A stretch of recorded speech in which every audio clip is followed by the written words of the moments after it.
আপনারা কেউ শহীদের গর্বিত পিতা, কেউ শহীদের গর্বিত মা, কেউ শহীদের ভাই, কেউ বোন, কেউ সন্তান, সবাই আমাদের কাছে পরম শ্রদ্ধা। আমরা আপনাদের কোনোদিন ভুলব না। আমি একটি পত্রিকা চালাই, আপনারা জানেন। এই পত্রিকা যতদিন চলবে ততদিন জুলাই শহীদদের স্মৃতিকে আমরা ভুলতে দেব না, এটা আমাদের অঙ্গীকার। আর দুটি বিষয় শুধু বলে আমি আমার বক্তব্য শেষ করব।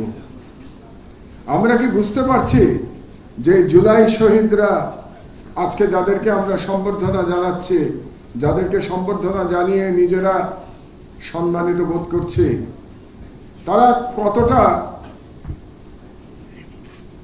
নিজেদেরকে কতটা তারা দান করে গেছেন এই দেশের জন্য, এই মানুষের জন্য। তারা যখন জীবন দিয়েছেন, একজন মা কিছুক্ষণ আগে তার শহীদ ছেলের গল্প বলছিলেন। তারা যখন জীবন দিয়েছেন, তারা কেউ মন্ত্রী হওয়ার জন্য জীবন দেন নাই, উপদেষ্টা হওয়ার জন্য জীবন দেন নাই। তারা জীবন দিয়েছেন বাংলাদেশের স্বাধীনতার জন্য। তারা জীবন দিয়েছেন বাংলাদেশের জনগণকে ফ্যাসিবাদের নিগড় থেকে মুক্ত করার জন্য। এটা যেন আমরা কোনোদিন ভুলে না যাই। তারা নিজেদেরকে উৎসর্গ করেছেন বাংলাদেশ এবং বাংলাদেশের নিপীড়িত জনগণের জন্য। এদের অবদানকে আমরা কোনোদিন ভুলে যেতে পারি না।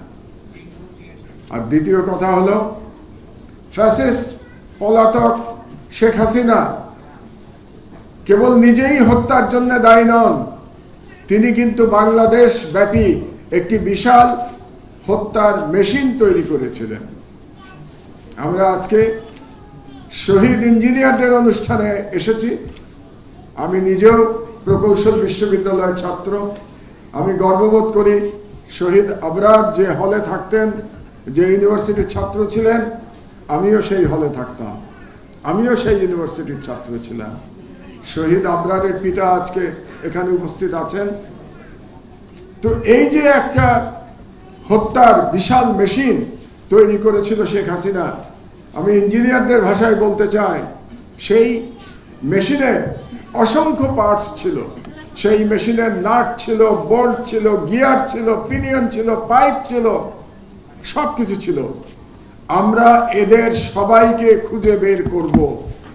শুধু কেবল শেখ হাসিনা নয়, তিনি যে কিলিং মেশিন তৈরি করেছিলেন, সেই কিলিং মেশিনের ক্ষুদ্রাতি ক্ষুদ্র পার্টস আমরা খুঁজে বের করব ইনশাআল্লাহ, এবং তাদেরকে বিচারের মুখোমুখি করতে আমরা বাধ্য করব।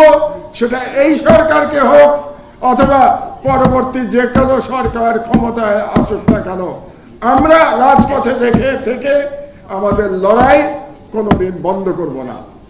এই প্রতিশ্রুতি আপনাদেরকে দিয়ে এবং শহীদদের প্রতি আবার সম্মান জানিয়ে আপনাদেরকে এই রমজানের জন্য মোবারকবাদ জানিয়ে আমার ক্ষুদ্র বক্তব্য শেষ করছি।